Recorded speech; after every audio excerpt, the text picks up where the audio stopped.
ठुकरा के 11 बज चुके थे और सुनील की बेटी रितु सो चुकी थी। तो सुनील ने उसके कमरे का दरवाजा बंद किया और अपनी पत्नी के खास कमरे में चला गया। हाँ, खास कमरा। दरअसल सुनील की पत्नी कविता तंत्र मंत्र के काम में बहुत माहिर थी। इतनी ज्यादा माहिर कि अगर उसकी बुरी नजर किसी पर पड़ जाए तो वो नजर उतारे नहीं उतरती थी। तो कविता अपने तंत्र मंत्र से जुड़े काम देर रात अपने उसी खास कमरे में किया करती थी। तो जब कविता का पति सुनील उसके कमरे में जाकर बैठा तो उसने कहा, क्या हुआ, परेशान क्यों दिख रहे हो? मैं बस यही सोच रहा था कि कहीं तुम कमजोर तो नहीं हो गई। क्या मतलब? मतलब ये कि तुम इतने महीनों से मेरे छोटे भाई और उसके परिवार पर टोटके करने की कोशिश कर रही हो, पर अभी तक उन पर कोई खास असर पड़ा नहीं है। वो तो अब भी वैसे ही हंस खेल रहे हैं। कहीं तुम अपनी विद्याएं भूल तो नहीं गई? शुक्र मनाओ कि तुम मेरे पति हो, वरना अगर किसी और ने मुझसे इस तरह से बात की होती तो। मुझे गलत मत समझना, मुझे तुम्हारी विद्या पर पूरा भरोसा है, पर बीते समय के साथ मेरे अंदर की बेचैनी भी बढ़ती जा रही है। तुम चिंता मत करो, बस कुछ ही दिनों की बात है। मैंने जो अब सोचा है उसके बाद तुम्हारे भाई और उसके छोटे से परिवार को संभलने का भी मौका नहीं मिलेगा। प्रेत नाचेंगे उसके आंगन में, तुम बस देखते जाओ। पर इस सब में और कितना वक्त लगेगा? 2 से 2.5 महीने और। काश तुम ये चीजें और जल्दी कर पाती। असर जल्दी देखना हो तो बस मेरे पास उन सभी के बाल ले आओ, अगले ही दिन उनका पूरा परिवार साफ हो जाएगा।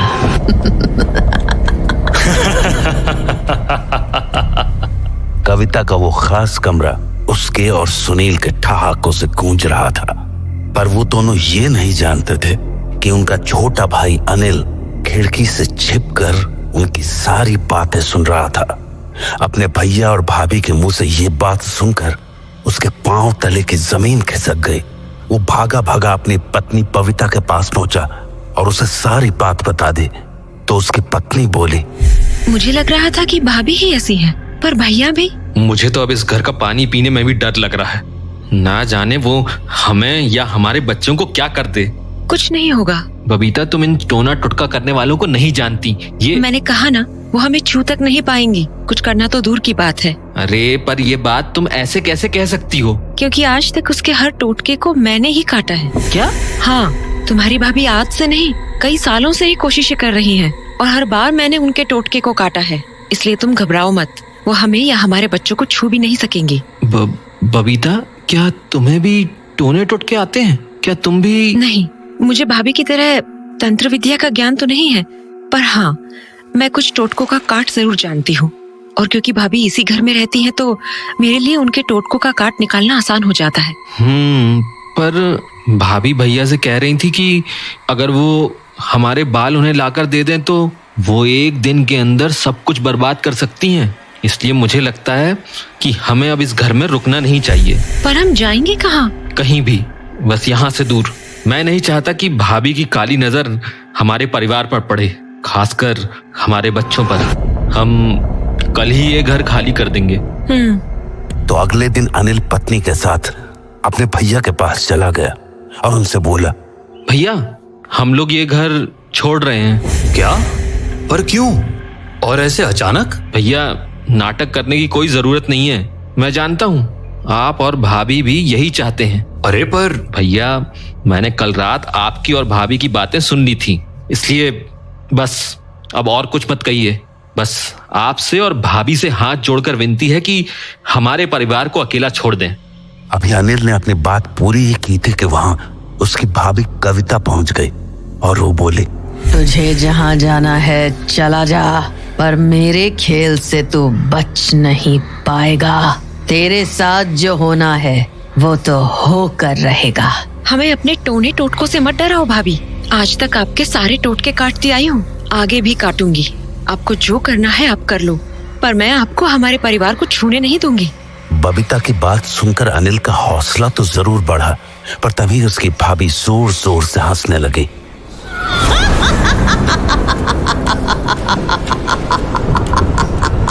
2 महीने, बस 2 महीने में तुझे समझ आ जाएगा कि मैं क्या कर सकती हूँ। तेरे घर पे मातम नहीं मनवा दिया तो मेरा नाम कविता नहीं। अपनी भाभी के मुंह से ऐसी बातें सुन के अनिल और सहम गया और उसने वो घर छोड़ दिया। पर नए घर में आने के बाद भी बुरे ख्यालों ने उसका पीछा नहीं छोड़ा था। उस घर को छोड़े हुए 1 हफ्ता हो चुका है, फिर भी मन में अजीब अजीब ख्याल आ रहे हैं। कहीं भाभी ने जो कहा है वो सच ना हो जाए। मैंने कहा ना, तुम परेशान मत हो, मुझे अपने बजरंग बली पर पूरा भरोसा है, वो ऐसा कुछ नहीं होने देंगे। पर अगर भाभी ने सचमुच कर दिया तो? पता नहीं, मेरा तो दिल बैठा जा रहा है।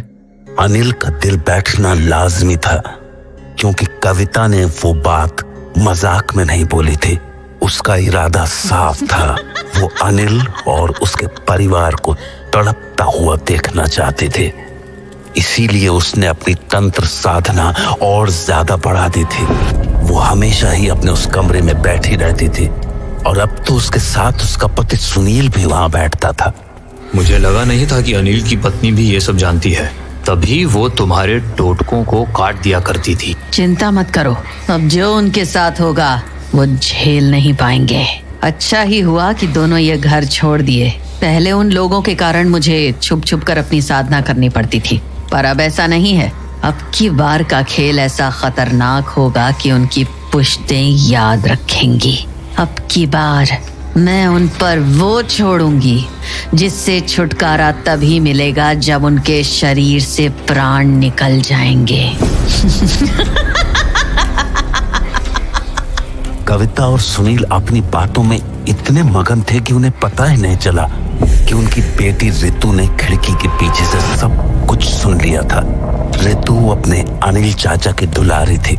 शायद वो उन्हें अपने पिता से भी ज्यादा मानती थी, इसलिए अपनी माँ के मुंह से ऐसी बातें सुनने के बाद वो भागी भागी अनिल चाचा के घर चली आई और उन्हें सब कुछ बता दिया। वो सारी बातें सुनने के बाद अनिल बोला, बेटा तुमने पक्का ये सुना था? हाँ चाचू, सच्ची। बबीता ये तो जिद पर अड़ गए हैं। मुझे लगता है हमें इस बारे में ताऊ जी से बात करनी होगी। वो गांव के सरपंच हैं, वो जरूर हमें इस मुसीबत से निकाल लेंगे। ठीक है। अनिल मरता क्या न करता, अपनी इस समस्या का हल निकालने के लिए वो गांव के सरपंच ताऊ के पास पहुंच गया और जब उसने ताऊ को सारी बातें बताई तो ताऊ ने कहा, बात तो बड़ी है अनिल बेटा, पता नहीं सुनील को क्या हो गया है।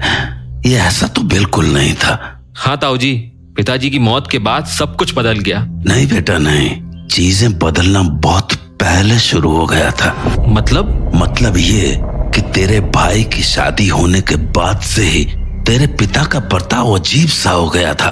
मन वो अपने होश में ही ना हो। शायद इसीलिए उन्होंने तेरे भाई को 10 बीघा जमीन दे दी और तुझे बस 3 बीघा से संतोष करना पड़ा। मेरा दिल कहता है कि ये सब तेरी उस भाभी का किया धरा है। ताऊ जी, मुझे अपने खेत जमीन से कोई मतलब नहीं है। मैं तो बस इतना चाहता हूँ कि भैया भाभी हमें अकेला छोड़ दें और हमें चैन से जीने दें। एक काम करते हैं, सुनील के घर चल के उससे बात करते हैं, क्या पता वो मेरी बात मान जाए। जी ठीक है ताऊ जी। तो ताऊ की बात मानकर अनिल अपने बड़े भाई के पास चला गया, पर वहां जाने पर जब सुनील ने उन्हें देखा तो वो ताऊ जी पर भड़कने लगा। ताऊ जी, आप मेरे घर इसे क्यों लेकर आए हो? शांत हो जा सुनील बेटा और इसकी बात सुन ले। ये तो तुझसे माफी मांगने आया है। माफी? हाँ भैया, मैं आपके सामने अपने परिवार की भीख मांगने आया हूँ। आप जो बोलेंगे मैं करने को तैयार हूँ, पर आप भाभी से कहिए कि वो हमारे परिवार को बख्श दें। अनिल ने अपनी बात पूरी ही की थी कि वहां उसकी भाभी आ गई। अरे अभी से ही कांपने लगे। तेरी पत्नी ने तो खूब चौड़ में आकर कहा था ना कि जो करना है कर लो। अब क्या हो गया? भाभी, हमसे गलती हो गई, बहुत बड़ी गलती हो गई। हम इस गांव को भी छोड़ देंगे, बस आप हमें बख्श दो। देख बेटा सुनील, मुझे तो तेरे परिवार की बातें ज्यादा नहीं पता हैं, पर मैं तेरे पिता को जानता था और वो कभी नहीं चाहेंगे कि बड़ा भाई ही छोटे भाई को कष्ट पहुंचाए। तो बेटा तू इसकी भूल चूक माफ कर दे और रहने दे इसे आराम से अपने परिवार के साथ। ताऊ जी की बात सुनने के बाद सुनील ने कुछ देर तक सोचा और फिर बोला, ठीक है ताऊ जी, मान लिया आपकी बात। मैं कविता को कुछ भी करने से मना कर दूंगा, पर एक शर्त पे। शर्त? कैसी शर्त? मुझे इसकी सारी जमीन अपने नाम पर चाहिए। क्या? हाँ ताऊ जी, अब यही मेरी शर्त है। अरे बेटा, पर उसके पास है ही क्या? सारी जमीन तू ही ले लेगा तो वो अपना परिवार कैसे चलाएगा? कम से कम कुछ तो छोड़ दे इसके लिए। ठीक है, इसे कह दो अपने और अपने परिवार के लिए 1 बीघा रख ले और बाकी की सारी जमीन मेरे नाम पे कर दे। अगर मंजूर हो तो बोलो। मंजूर है भैया, सब मंजूर है, बस मेरे परिवार को अकेला छोड़ दो। सुनील ने कागज के लिखा पढ़े के लिए अनिल को अगले दिन आने के लिए बोला, पर उस रात अनिल और उसकी पत्नी बबीता के सामने कुछ अजीब सा हुआ। वो दोनों अपने कमरे में सोए हुए थे कि तभी उन्हें अपने घर के आसपास किसी के चलने की आहट सुनाई दी। शुरुआत में तो उन्हें वो आवाज किसी जानवर की लगी, पर फिर जब हथौड़े की जोर जोर की आवाज आने लगी तो दोनों ने घर के बाहर निकलकर देखने का सोचा, पर बाहर कोई भी नहीं था। उन दोनों को ये बात अजीब तो लगी, पर अपने मन का वहम समझकर उन्होंने उस बात पर ज्यादा ध्यान नहीं दिया। अगले दिन लिखा पढ़ी होने के बाद जब सुनील को अनिल के हिस्से की जमीन मिल गई तो अनिल ने कहा, भैया मेरा जो भी था मैंने वो सब कुछ आपको दे दिया है, बस आप एक वादा कर दो कि आप मेरे परिवार को बख्श दोगे। अनिल की बात सुनकर सुनील मुस्कुराया और अपनी पत्नी कविता की तरफ देखकर बोला, कविता, तुम इसके घर पर जो 2 महीने में करने वाली थी ना, वो अब 2 दिन में करके दिखाओ।